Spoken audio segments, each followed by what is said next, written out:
I'm not a lawyer, but I've lived long enough to know when people start using words like flexible, handle, and on paper in the same sentence about your house, nothing about it is harmless anymore. That night, the ship had a big seafood buffet, loud music, colored lights sweeping across the deck. People laughed, clinked glasses, took pictures. I sat by myself at a table near the rail, my phone face down, my mind spinning like a blender. I kept seeing Jenna walking past Linda's old armchair, her hand brushing the back of it while she smiled at the camera. After this cruise, we're going to give Dad a safer space. No more steep stairs, no more slippery floors. That's what she said, but the way her eyes followed that realtor behind her, that was the real thing. I couldn't eat. The oyster on my plate might as well have been a piece of ice. The waiter asked if I wanted anything else. I shook my head, got up, and wandered the deck. The sea at night was black ink, just a strip of white foam along the hull. I pulled the old paper Linda made me sign from my wallet. The edges were soft from my sweaty fingers. Back then, I'd grumbled at her.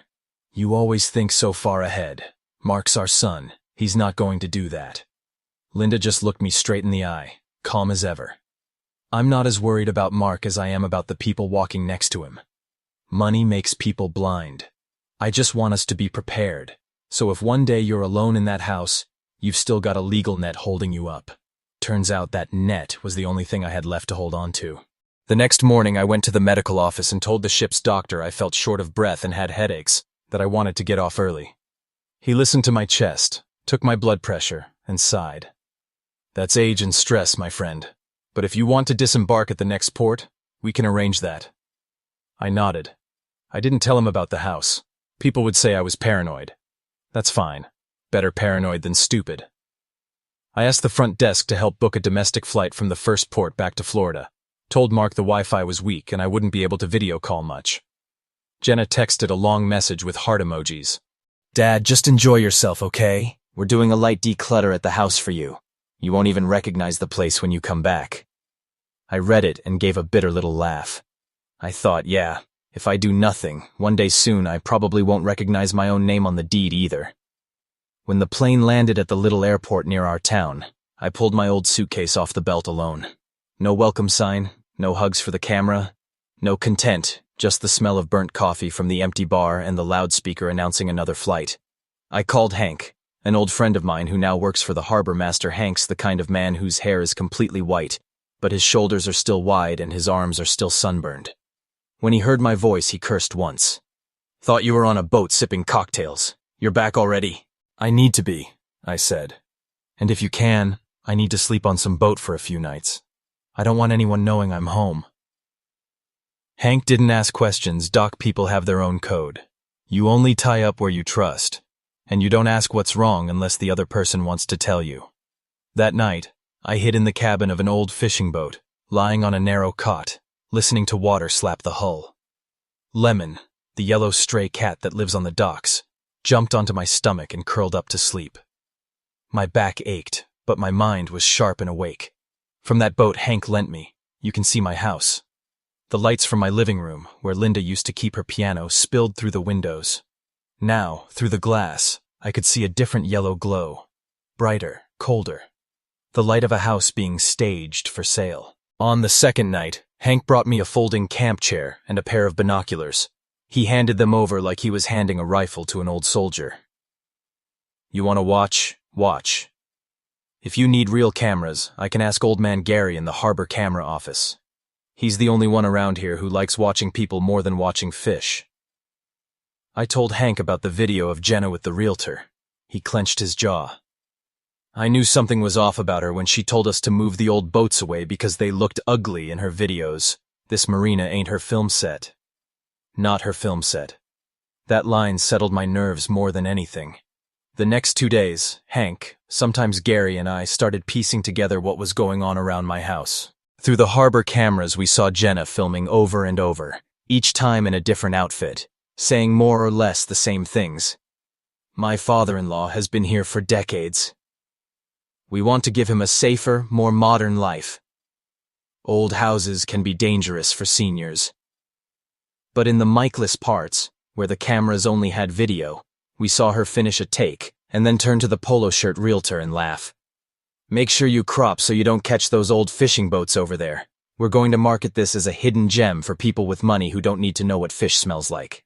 In one clip, the realtor pointed straight at the wooden dock where I sit every evening and asked, "Is the dock included in the deed?" Jenna nodded without hesitation. "Yeah. Everything from that piling inward is my father-in-law's, but we'll convince him to sign, don't worry." I squeezed the binoculars so hard my knuckles went white. Linda once fought tooth and nail with the city to keep that old wooden dock from being replaced with plastic. She said, "Wood has its own sound, plastic doesn't." Now that dock was just another line item to tack more zeros onto a listing price. Gary rewound a couple weeks' worth of camera footage, back to when I was still thinking about whether to take the cruise. He clicked through like he was flipping cards, then paused on a frame. There was Mark, standing at my front door talking to a young man in a shirt and slacks holding a briefcase. That kid wasn't the realtor. Hank squinted. "That's Justin. Works at the title office on Main. Title office." That phrase chilled me more than any sea breeze. That night I didn't sleep. I lay there with Lemon snoring on my legs, staring at the low ceiling. I kept asking myself how much proof I needed to finally admit my own son was standing on his wife's side. Maybe Mark got dragged along, I told myself. Maybe he doesn't really understand what Jenna's doing. I kept coming up with excuses for him, until I saw him somewhere I never expected. The next morning, Hank drove me into town in his old pickup. In a small town, every storefront is familiar. I pulled my cap down low, walked past a new smoothie bar, and out of the corner of my eye, I saw Mark. He was sitting inside, not with Jenna, but with a young blonde woman in office clothes. She was showing him something on her laptop. I jerked back and hid behind a tree. Hank followed my gaze and whistled. "You want to go say hi?" I shook my head. From where I stood, I could see Mark's face when he smiled. It wasn't the embarrassed grin of a 12-year-old boy skipping school to go fishing with his dad. It was the smile of a man listening to a very good business pitch. The blonde pointed to something on the screen, and Mark nodded, then picked up a pen and signed a piece of paper. I had no idea what it was, but I knew one thing. I'd just lost another layer of illusion. The title office sits on the corner, frosted glass doors, a few desks and file shelves inside. A young woman wearing a name badge that said Emily stood behind the front desk. I pulled my cap down, used my roughest voice. I'd like to ask about the title status on a house by the marina. I don't know much, but I heard someone's doing something with it." Emily gave me a professional smile. "Sure, sir. Can I get the address?" I said my own address. Her face froze for a second. Then she looked at her screen and typed. A moment later, she looked up, voice dropping. "Normally I can't share details, but you are..." I hesitated. If I told the truth, she'd know right away. I took a breath. "I'm Walter, the owner of that house.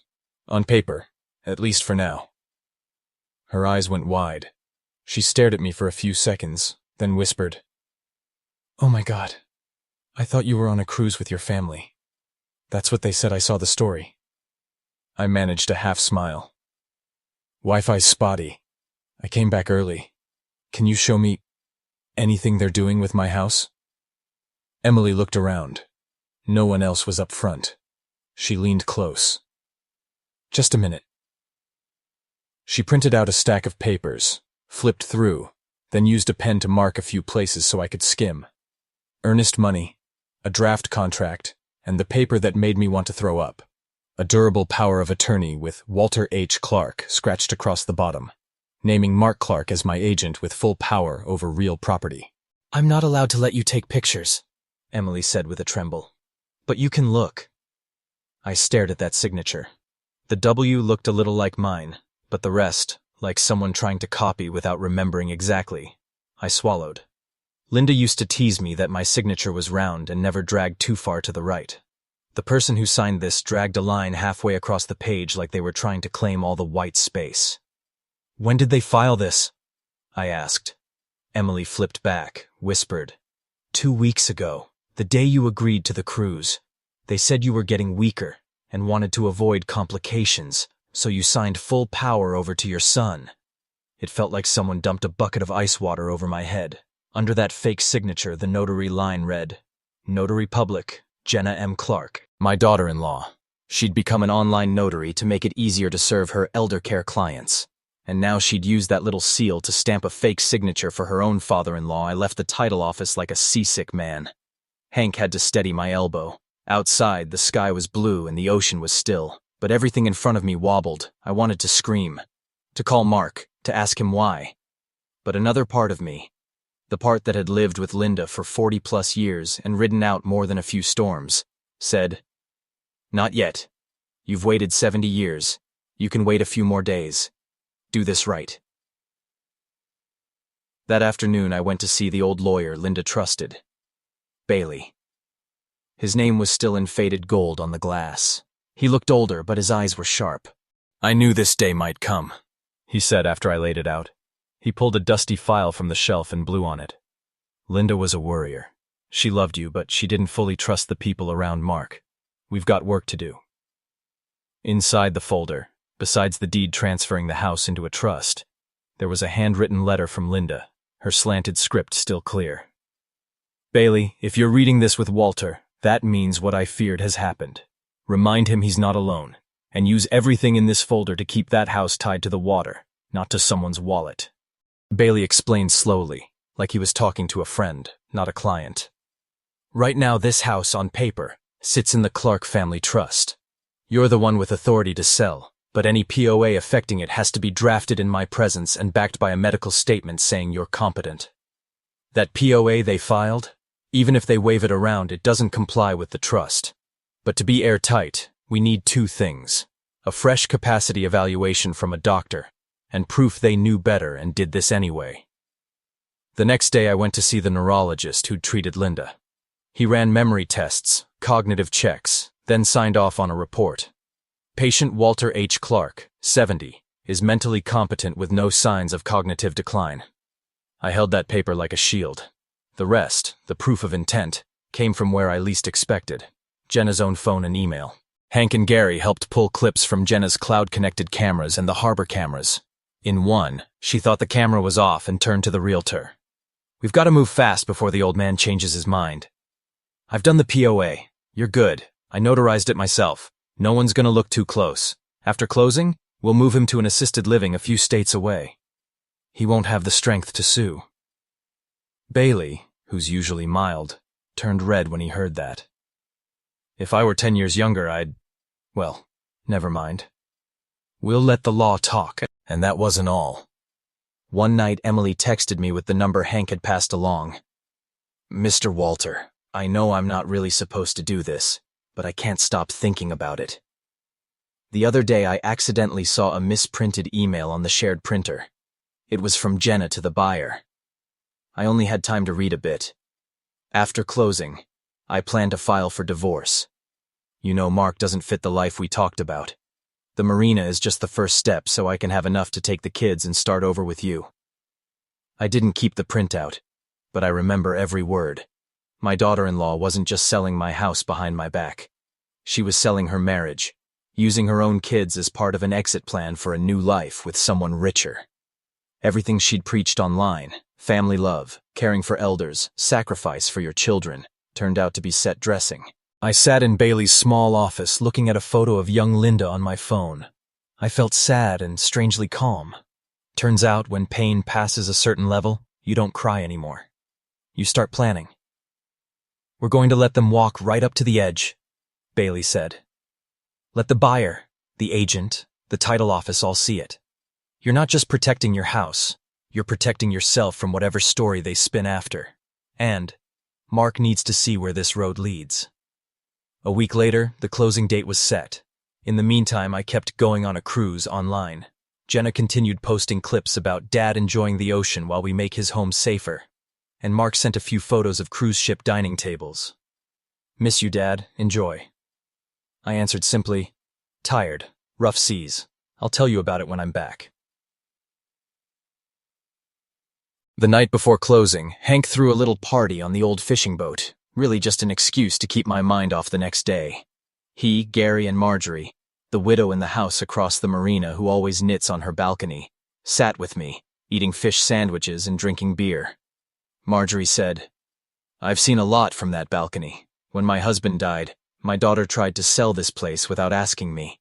She brought a realtor over while I was supposedly visiting my sister. I sat in a neighbor's truck and watched from down the street.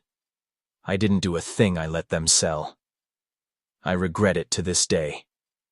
I don't want to see another old man do that with his life. She put her hand over mine. Tomorrow, you're not just doing this for you. You're doing it for a lot of folks our age. I looked out at the dark water pricked with dock lights. In the reflection, I could almost see Linda standing on the dock, hands on her hips. Don't you let them sell this house. If I were still around, I'd have kicked them into the bay already. I chuckled, throat tight. The next day I put on the old suit Linda loved, the same one I wore at her funeral, and not since the tie came out crooked. I remembered her in the mirror, straightening it, saying, "Next time do this right. I won't always be there to fix it." This time, I had to fix it myself. The title office was busier than before. In the big conference room, long table, leather chairs, water pitcher, pens, white paper. At the head of the table sat the buyer, a man around 50 in a light blue shirt and tie. Beside him, the realtor in the polo shirt I'd seen on the cameras across from them, Mark and Jenna, hands clasped like a tired but determined young couple. I stood in the hallway until I heard Emily say, "Okay, everyone's here. We can get started." Then I opened the door. Every head turned. Jenna reacted first. Her face went dead white, then bright red, mouth open with no sound. Mark shot to his feet, chair clattering back. "Dad, when did you... I thought..." The buyer squinted. "And this is..." The agent stammered. This is... Walter, the former... the owner." I pulled out a chair, sat, and set my old briefcase on the table. Inside were Bailey's documents, Linda's trust paper, my doctor's report, a USB of harbor footage, and Linda's letter. "I'm Walter Clark," I said, my voice rough but clear. "Far as I know, on paper I still have the final say over that marina house, and I hear you're selling it today, without that say." The buyer looked at the agent, then at me. "I was told you gave power of attorney to your son. I don't want to get in the middle of a family fight, Mr. Clark, but if there's a legal problem, I need to know." "There is," I said. "That's why I'm here." Jenna swallowed hard. "Dad, you're stressed. You shouldn't have driven here by yourself. We're just trying to help you." "You signed the POA, remember? You must be forgetting. You're very agitated. You need rest." I looked her in the eye. "You're a notary, Jenna. You know the rules. If the signer shows signs of cognitive decline, you don't notarize, right? Do you remember Bailey, the lawyer my wife trusted? Did you call him before you stamped anything?" The door opened again. Bailey walked in with another man, the neurologist holding a file, and Hank in his harbor uniform. They sat down like they'd been invited, because they had. The agent swallowed. Emily, at the side of the room taking notes, turned bright red. I checked his ID," Emily told her manager quietly. "He really is the owner. I double-checked." The office manager gave her a quick look, then turned back to me and motioned for me to go on. I pulled out a folder. "This is the trust Linda, my late wife, set up with Bailey 12 years ago," I said, laying it on the table. "It says any power of attorney touching that marina house has to be signed in front of him and backed by a doctor saying I'm competent. Here are the dates. Here are the signatures. Here's her letter."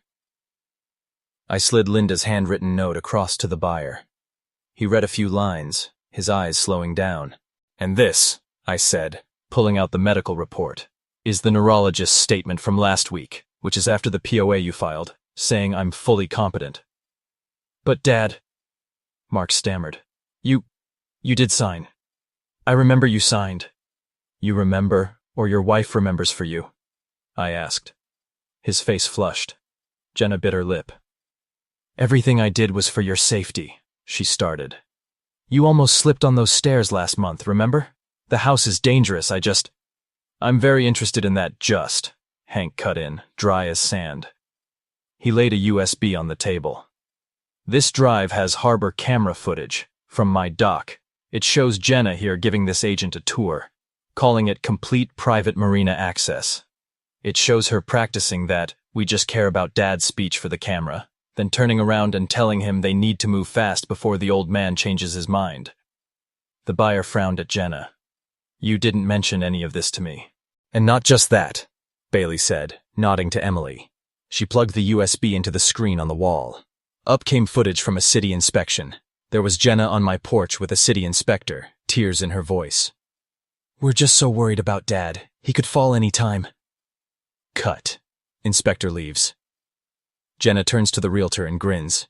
"See? You really have to lean on dangerous if you want to justify selling. Honestly, if he just stopped being stubborn, we'd already have him in a nice retirement community by now." Silence. You could hear the wall clock ticking. "I was edited!" Jenna shrieked. "That's doctored. Deepfake. Dad, you're going to believe a bunch of cameras over me? I've bathed you, driven you to the hospital, cooked for you, and stamped your seal on a fake signature in my name," Bailey said coolly, pulling out a copy of the POA Emily had showed us. "We've already sent this to a handwriting analyst preliminary opinion, likely forged, and the notary seal is yours with your number right here. Jenna, if you want to use words like deepfake, the police would be more than happy to investigate every frame." The buyer shoved his chair back and stood. "I'm out. I want nothing to do with this." He turned to Mark. "You told me your father was frail, had willingly given you full control. You didn't mention a trust or any conditions.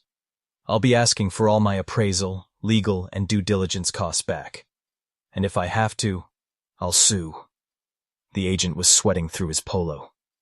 We can work this out. It's just a family misunderstanding." He glanced at his office manager and saw no help there. "We'll have to report this to the licensing board," the manager said flatly. "This isn't just a family misunderstanding. We have forgery concerns, deception of a buyer, abuse of a notary commission. We are not closing this." Mark slumped. Head in his hands, Jenna kept talking. Apologies and excuses tangling together. I just wanted us to have a future. That house isn't right for our kids. The fish smell, the slippery steps, the loud neighbors. I wanted a different life. He could live somewhere cleaner, safer. Why won't anyone see my good intentions?" "Good intentions?" I felt oddly calm. "Good intentions is filming my cruise as self-care for caregivers while you truck my papers to the title office and stamp a fake POA. Good intentions is filing with the city that my house is unsafe for seniors after you yourself tore out handrails and pulled up anti-slip mats to make photos look pretty. Good intentions is writing emails to this buyer promising to dump Mark and move on with him using money from my house." Jenna's eyes widened. "You read my email?" I gave a bitter smile. "Didn't have to. You wanted to turn my real life into content for the internet. Don't be surprised when the internet keeps copies of your real life too." Mark looked up, eyes red. You really wrote that email?" "Really?" For the first time that morning, Jenna dropped the exhausted but noble caregiver act. She looked genuinely tired and irritated. "Stop being naive. You want to cling to that rotten marina forever? You want the kids growing up with fish stink? I've told you 1,000 times. This is our one shot at real money, a down payment on a new place, a new channel. If you won't get on board, I have to plan my own way out with the kids." The room seemed to shrink. I looked at my son, not as a lawyer or the tired father in Jenna's videos, but as the little boy who used to dangle his legs off that dock and ask, "Dad, how come the water's salty but we can't drink it?" I'd laughed back then and told him not everything that sparkles under the sun is meant to be swallowed. Now that boy was a man watching his life choices crumble in front of him. "I know I could stand here and say I forgive you on the spot," I said slowly. "But that'd be a lie. It hurts to be lied to. It hurts to be turned into a prop in caring for Dad content. It hurts that you sign things without asking me once. But I'm not going to let that hurt dictate the legal side. The trust has that part covered. The rest, that's between a father and his son." I turned to the title office manager. I want your records to show this deal is cancelled at the request of the owner and his attorney due to suspected forgery and misrepresentation. From now on, any contact about this property goes through Mr. Bailey. I will not sign anything without him present." The manager nodded. "We'll note that, Mr. Clark." I stood, slipped the documents back into my case. Before I walked out, I looked directly at Jenna. "I don't know how you're going to spin this on your channel. Maybe I'll be the stubborn old man who doesn't care about his grandkids' future. But if you post one more image of me or this house without my written permission, ask your lawyer about right to privacy and misappropriation of likeness. Tell your followers this. Old people can Google legal terms too." I didn't yell or slam the table. But when I turned and walked out, my legs were shaking. Not from fear, but from the weight of everything Hank was waiting in the hall. He set a solid hand on my shoulder. "That's it," he said. "Now you go home." That word had never felt heavier. That afternoon I climbed my own front steps again. Each wooden tread creaked in that familiar way. The front door still had streaks where someone had recently wiped it. The smell of floor cleaner mixed with damp wood and a hint of old fish sauce in the kitchen I walked through, ran my hand along the walls. Linda wasn't there anymore, but every crack still held her laughter. I changed the locks. Not to slam a door shut forever, but to draw a clear line. I called a contractor I trusted to reinstall the railings Jenna had taken down and put back the anti-slip mat Linda bought. I didn't need a house that was safe on paper. I needed one that was actually safe. In the weeks after, the story of the almost sales spread through town. People gossiped over breakfast, at the docks, at church. Some said I'd gone too far. He's still your son. Others said I'd done exactly what they were too scared to do. Jenna disappeared from social media for a while, then came back, talking less about caregiving and more about healing after betrayal. Mark moved into a small rental apartment in town. He and I didn't talk for a while. One windy evening, waves hit the dock harder than usual. I sat in my rocking chair on the porch, poured myself a cup of tea, and set a second cup on the rail where Linda always left hers. Lemon curled around my feet. My phone buzzed. A text from Mark. "I'm sorry. If you ever want to get coffee, let me know. I'll understand if you don't." I stared at the screen. My fingers felt heavy. Forgiveness isn't like signing a form. It has no clear closing date. It's a string of mornings you wake up, evenings you stare at the water, nights you listen to the wind and try to shave a little bitterness off at a time. I didn't answer right away. Instead, I opened the drawer and took out the letter Linda had written. The one Bailey gave back to me after that day. At the bottom, smaller than the legal instructions, was one line. "If you ever have to choose between keeping the house and keeping a relationship, remember, houses can be repaired, remodeled, even sold. Trust, once broken, never comes back whole. I just hope you don't lose both." I read that line over and over, then put the letter back. That night, I texted Mark 3 words. "Meet me tomorrow." That's it. No promises, no explanations. The next morning, he stood at the end of the dock, hands in his pockets, staring at the water. He looked more like that little boy than the father of 2 he is now. We didn't talk about the trust, the POA, the buyer, or Jenna. We talked about how the fish were running light this season, about a patch of roof that needed fixing, about his kids starting swim lessons. I told him, "If one day you truly want to buy into this place, we'll talk like 2 grown men, with lawyers and paperwork. No cruises, no cameras. For now, this is just a place where you can still bring the kids to fish with their grandpa, if you want." Part of me still hurt. Another part felt lighter. At my age, you learn how to walk around with both. I'm not telling this story so people will call me clever, or to make anyone cheer that the greedy ones got what they deserved. I'm telling it because I know there are a lot of folks like me. Old men and women sitting in worn-out houses, in kitchens, in gardens, in small living rooms, hearing their kids talk about safety, the future, unlocking equity, and not knowing where concern ends and the trap begins. I pretended to go on a cruise. I pretended to be weaker than I am, just to see what my son and daughter-in-law would do with a marina house. I walked into the closing room like a ghost they thought was still out at sea. And I used a trust, dock cameras, a sloppy notary, and a letter from my dead wife to keep what was mine. But some nights, sitting alone on that dock, I still ask myself, was I the bad guy for pushing it that far? For scaring off the buyer, nearly costing the agent his license, putting my daughter-in-law under investigation, watching my son's marriage crack, just to hang on to an old wooden house and a handful of memories by the water?